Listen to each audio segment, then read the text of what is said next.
ህይወት ለፍርዬ ታዴ ምኗ እንደሆነ ተናገረች። ፍርዬም እጅግ ደንግጧ ትገኛለች። ህይወትም ለራሄል ብላ ቤቱን ለቋ እየወጣች ነው። ራሄልም ወደ ቤት ልትመለስ፣ ይሄ ነገር ግን ጫወታ ከሆነ ለመጨረሻ ጊዜ ነው ድምፄን የምሰሚው እያለ ትገኛለች። ሰላም ሰላም! ውድ የተወደዳችሁና የተከበራችሁ የኢየሩስ ቤተሰቦች ቀጣዩን ክፍል ይዤላችሁ ቀርብ ያለው እስከ መጨረሻ እንድትከታተሉኝ ስል በፍቅር እየጋበዝኳችሁ ያለፈውን ክፍል ትንሽ ላስታውሳችሁ።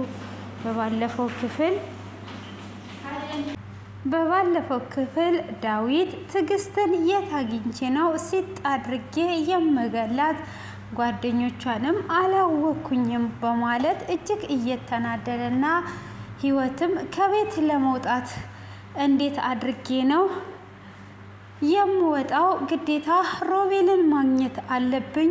ሮቤል በዛን ቀን ወደ ቤቱ አስገብቶኝ እንዴት ነው የሚሄደው እያለች ነበር ክፍሉ የተጠናቀቀው። ሆኖም ታዴ መንገድ ላይ ያገኛትና ህይወት ምን አደረግሽልኝ ብሎ ሲጠይቃት አባቴ እኔ አሁን ከዚህ ቤት ልወጣ እፈልጋለሁ። ይሄንንም የማደርገው ለራሄል ብዬ ነው፣ ላንተ ብዬ አይደለም። ራሄል በኋላ አንድ ነገር ብትሆን ይጸጽተኛል። ስለዚህ አሁን ከዚህ ቤት መሄድ አለብኝ ብላ ትለዋለች። እሱም እውነትሽን ነው ወይ ብሎ ሲላት አዎ እውነቴን ነው፣ አሁን ከዚህ ቤት መሄድ አለብኝ በማለትም ስትለው እንግዲህ አንቺ ካልሽ ምንም ማድረግ አይቻልም። ይሄንን ስላደረግሽልኝ አመሰግናለሁ። እስከዛ ድረስ ደግሞ ቤት እስክታገኝ አልቤርጎ እደሪ ብሎ ብር ይሰጣታል። እሷም ያንን ብሯን ወስዷ እየሄደች እያለ እሱም ነይ አንዴ ብሎ ህይወት ብሎ ይጠራታል። ከጠራትም በኋላ ለሮቤል ደዊና ንገሪው ብሎ ሲላትም ለሮቤልም ደውላ ስትነግርለት እጅግ ይደሰታል። ቤትም ይገባና እነ ፍርዬን ህይወት ከዚህ ግቢ ልትሄድ ነው በማለትም ሲል ማርታ በፍጹም ለህይወት ብላ እንደዚህ አታደርግም፣ የሆነ ነገር ካላሰበች በስተቀረ እንዴት ብላ ነው ለህይወት ብላ የምትሄደው? በፍጹም ለህይወት ብላ አይደለም ብላ እጅግ ትከራከራለች። ፍርዬም እንዴት ነው አንቺ እንደዚህ የምትይው? ሁል ጊዜም እየበደልናት እያሳዘናት፣ ግን እሷ ለኛ መልካም ነገር ነው ሁሌ የምታደርገው። አንቺ ግን ክፋቷን እንጂ መልካምነቷን አትናገሪም። እውነት ለህይወት ብላ ሊሆን ይችላል እንጂ እንዴት ለህይወት ብላ ሳይሆን ነው ትያለሽ ብላ ስትላትም አረህ ለህይወት ብላ ነው እንጂ ለህይወት ሳትል አይደለም በማለትም ትናገራታለች። እሷም እንግዲህ ማርቲም የሆነ ነገር ካላሰበችማ በፍጹም ይሄ ሊሆን አይችልም። ለምንድን ነው አንቺ እንደዚህ ህይወትንስ የጠላሻት? ምንድን ነው ህይወት ለራሄል ብላ የማታደርገው ነገር የለም። ስለዚህ አሁን ራሄል ወደዚህ ቤት መምጣቷን ማረጋገጥ አለብን፣ ወደዚህ ቤት መምጣት አለባት በማለትም ትላለች። እሷም እንግዲህ አረ ለራሄል ብላ አይደለም፣ ለራሄል ብላማ ቢሆን ኖሮ እንዴት ትወጣለች? የሆነ ነገር አስባ ነው ስትል ማርታም እንደዛ ስትል እንደዛማ ማለት የለብሽም፣ እንደዛ አይደለም የተያወቅሽውን ነው ብላ እንግዲህ ፍርዬም ትናገራታለች። የእሷን ቤተሰብ የወለዷት እንዴት የታደሉ ናት ስትልም አባቷ እንኳን ሰይጣን ነው ብላ ትላታለች። የሰይጣን መልእክተኛ ነው ስትል እንግዲህ አቶ ታዴ እዛው እየሰማ እየተናደደ ይገኝ ነበረ።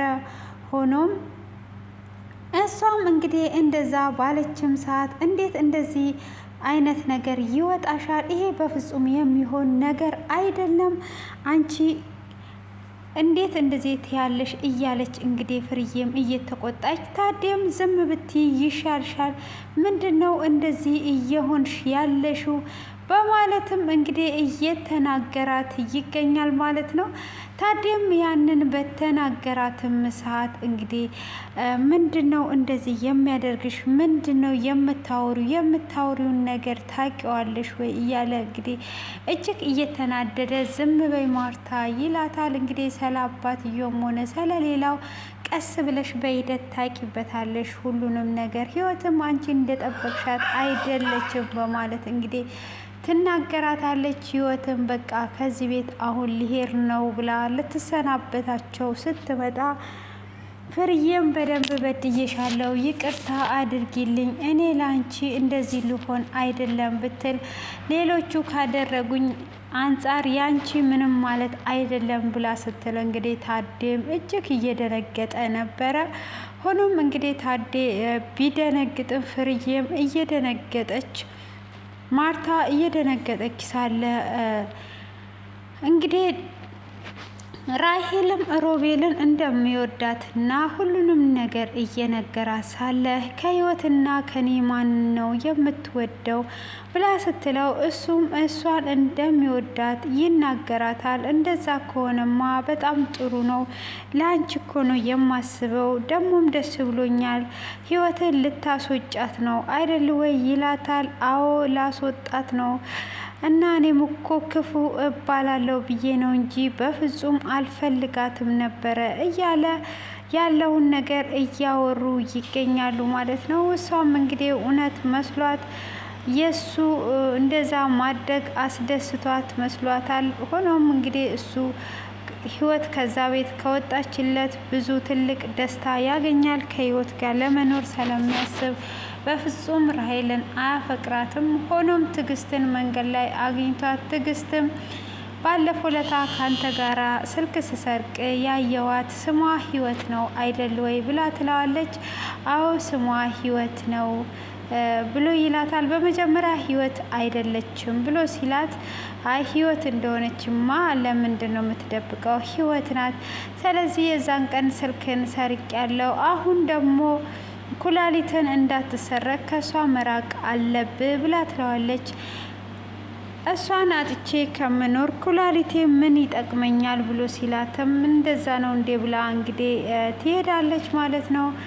ራሄል ደግሞ እውነተኛ ሮቤል ለሷ አስቦና አፍቅሯት መስሏት እጅግ እየተደሰተች ትገኛለች። ሆኖም እንግዲህ ራሄል እንደዛ ብትልም ሮቤል እንደማያፈቅራት በዚህ አይነት መልኩ እየተናገረ ይገኛል።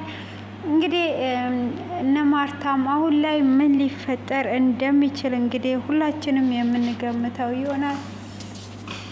እንዴት እናንተ ህይወትን እንደዚህ ታሰቃያታላችሁ? እሷ እናንተ እያሰቃያችኋት ራሱ መልካም ነገር ነው ለኛ የምታደርገው። አሁን ላይ ደግሞ ራሄል የሆነ ነገር ሆና ትጎዳለች በማለት ከኛ ጎን ሆኗ ሳለ እናንተ ለምንድን ነው ህይወትን የጠመዳችኋት?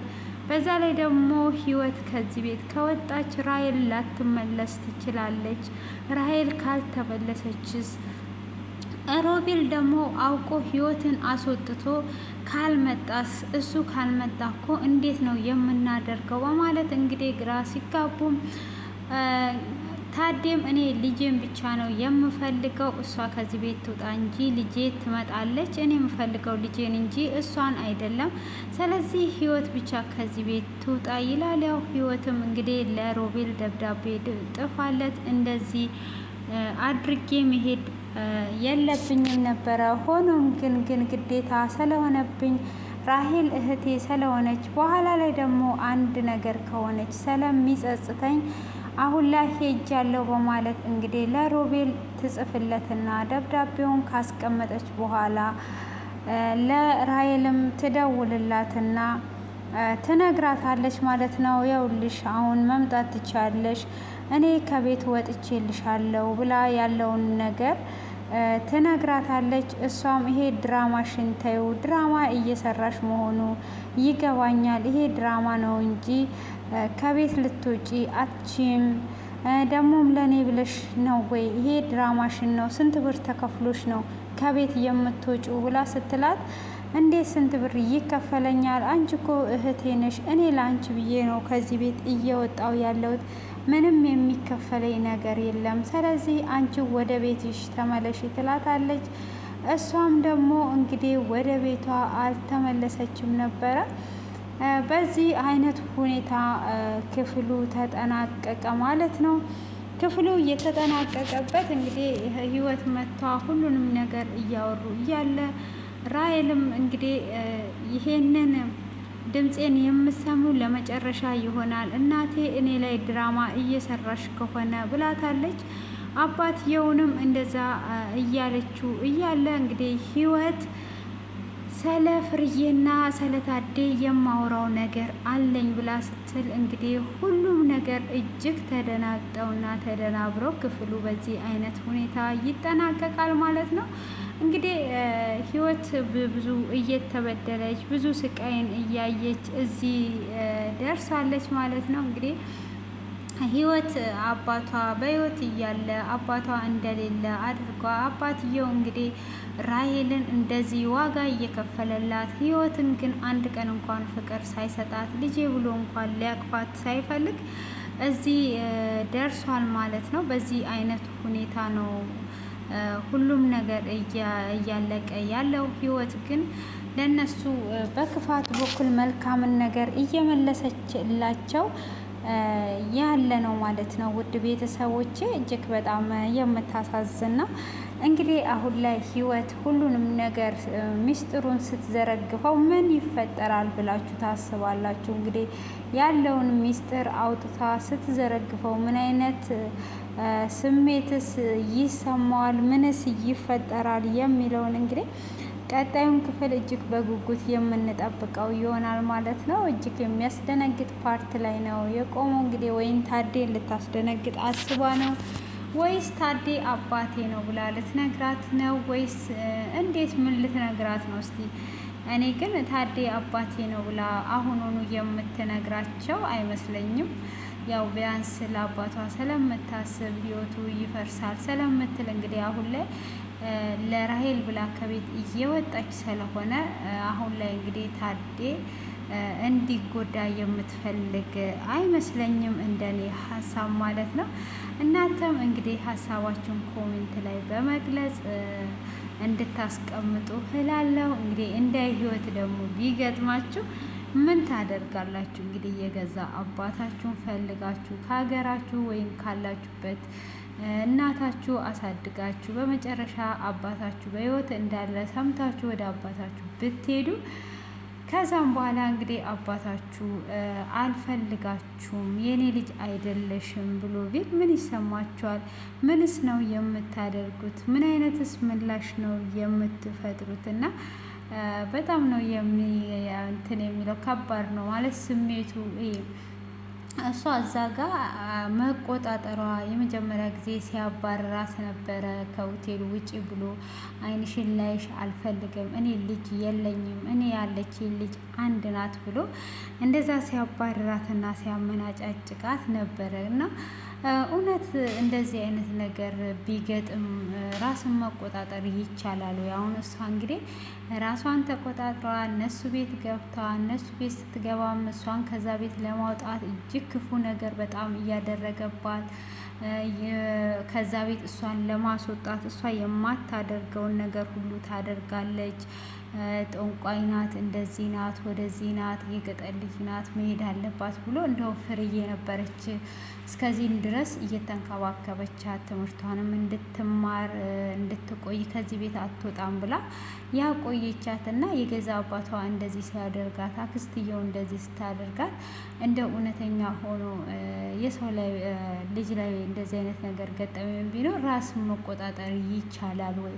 እስከዚህ ሰዓት እውነት እንደዚህ በትዕግስት ራስን ይዞ መኖር ይቻላል? እኔ ግን የሚቻል አይመስለኝም ማለት ነው። እና ያው ድራማ ስለሆነ ነው እንጂ እኔ የሚቻል ነው ብዬ አላስብም። ማለት እንዴት አባቴ ልጄ አይደለሽም እያለ እዛ እንደዛ እየተቆጣ ልጁን ደግሞ እየተንከባከበ ምናምን እንደዚህ አይነት ባህሪ ቢያሳየኝ እኔ ብሆን የዛኑ ጊዜ ነው ብዬ ወይም ከዛ ቤት የሚሄደው እንጂ እንደዚህ በትዕግስት አልቀመጥም ብዬ ነው ማስበው። ያው እንግዲህ ወቅቱ ላይ ሆኖ ማሰብ እና በሩቅ ማሰብ የተለያየ ነው። እንግዲህ በዛን ሰዓት ላይ ከባድ ስሜት ነው እና ውድ ቤተሰቦች እንግዲህ የዛሬው ይሄንን ይመስላል። እንግዲህ በጉጉት እንጠብቃለን ቀጣዩን ክፍል። እስከዚህ ሰዓት በትዕግስት ስለተከታተላችሁኝ ከልብ አመሰግናለሁ።